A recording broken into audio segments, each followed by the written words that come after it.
Hey guys, thanks for tuning in to another video on ForgottenWeapons.com. I'm Ian McCollum. As you may have seen a few days ago, I did a video categorizing submachine guns into 3 distinct generations.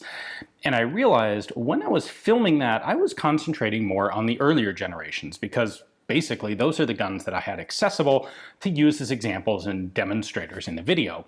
And I left out 2 particular guns that came up over and over and over again in the comments. And I want to address those because I think there are some misconceptions about them and how they fit into the system of categorization that I proposed in that video. These 2 guns, of course, are the MP-90 and the H&K MP-7.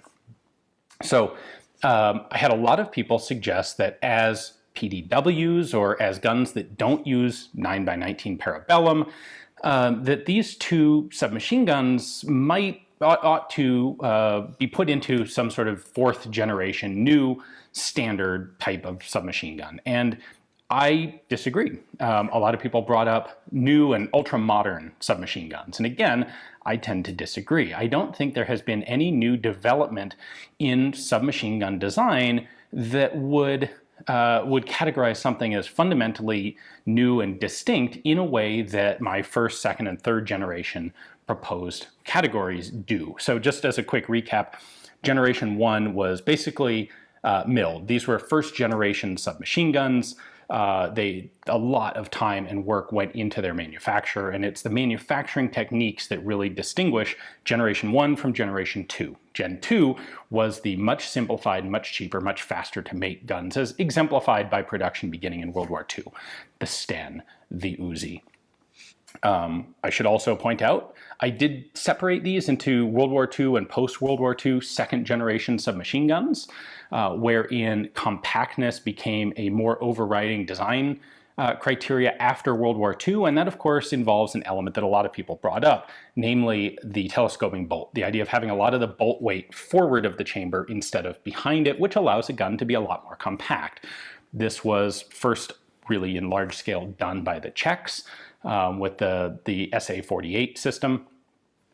It was then copied, of course, by the Uzi, and then by almost all of the other post-war, Cold War period submachine guns. I think that is absolutely a recognizable technological change, but I don't think it's one that is substantial enough or fundamental enough to warrant a new generational designation. I would just call those Generation 2 submachine guns based on their method of manufacture, just they happen to be more compact ones that integrate this new design element. Now, when we get to the when we get to the 3rd generation, what I proposed was that the 3rd generation is distinguished by being basically rifle systems scaled down, where instead of having sort of the old traditional open bolt standalone submachine guns, instead what we're getting to are guns that are patterned on rifle partners, but scaled down to pistol calibers. And so, of course, the stereotypical example of this is the MP5, which is, in terms of controls, virtually identical to the HK33, the HK-G3, all of the other HK platform guns. The charging handle's the same, the magazine release is the same, the safeties are the same, the grip's the same, the stocks are the same. That, to me, is really the definitive iconic example of a Generation 3 submachine gun. Now, when we get to the MP-7, I think the MP-7 is exactly the same thing. It's not quite as perfect of an example, but it is a scaled down HK-G36, basically. Now, before you say it, I know the magazine's been moved. So on the MP-7, the magazine is in the grip. So the magazine release is different, and the charging handle is different than the G36. However, the operating mechanism, very much like our MP5 here, is a roller delayed system, just like its rifle counterpart. The MP7 is a rotary bolt gas-operated system that is very much a G36 action scaled down to its new, smaller cartridge. I don't think that the smaller cartridge qualifies as deserving a new generational designation. We're used to submachine guns being in 9mm parabellum, but that's never been a total standard, especially early on. There were a lot of submachine guns in other cartridges. We had 30 Luger, 30 Mauser. We had larger calibers, like 9x23, 9x25 Mauser in particular, a particularly heavy-duty, high-powered cartridge for a submachine gun that actually required closed bolt delayed action, or well, not necessarily closed bolt, but it required delayed blowback systems, wasn't really practical for simple blowback operation, and we see that in some of the early SIG Curie designs in 9x25 Mauser. So in this case, we're scaling the cartridge down. I don't think that's a fundamental change in the technology or the design of the gun.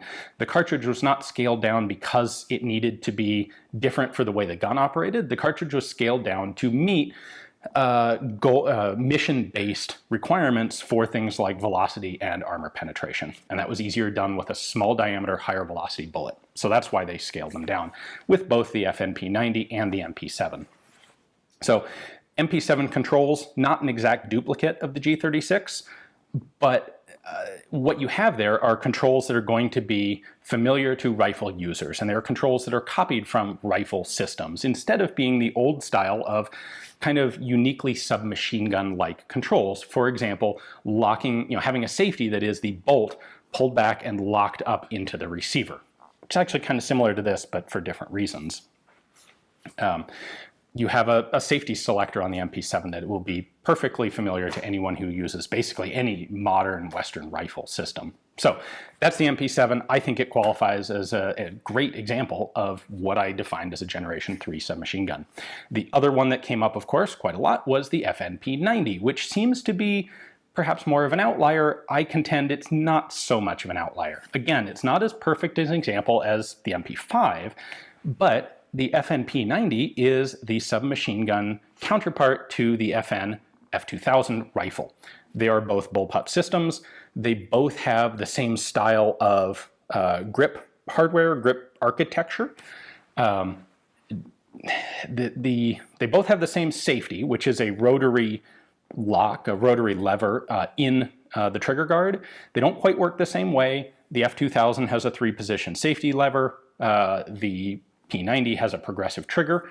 And then, of course, there are a few other elements. The magazines, of course, do not operate the same way. But again, while the P90 has a very clever and almost unique magazine system, namely laying the cartridges perpendicular to the barrel and stacking them out down the length of the action, which allows you to get a 50-round magazine into a very compact package without sticking out anywhere on the gun, I don't think that qualifies as enough of a fundamental change to the system to warrant a new generational designation. It's clever, it's a little different, but it's kind of like suggesting that, say, the Hotchkiss Universal ought to be a Generation 4 submachine gun because it folds up, which is something that its other contemporaries don't do, or certainly don't do to the same extent. Everything is going to be, there are going to be shades of outliers in all of these generations because people aren't designing submachine guns based on these criteria. These criteria are a tool for us to assign general groups of guns with general characteristics. So some will fit better than others. But when it comes to the P90 and the MP7, I would contend that they are really good examples of Generation 3 submachine guns as I present them. So hopefully that answers some of the questions, some of the critiques in the comments to that earlier video. If you guys still disagree, let me know, because I think this is a really fun discussion to have, and it's a fun exercise to divide technology into categories like this. Anyway, thanks for watching. Tune back in tomorrow. We'll be back with another cool forgotten weapon for you.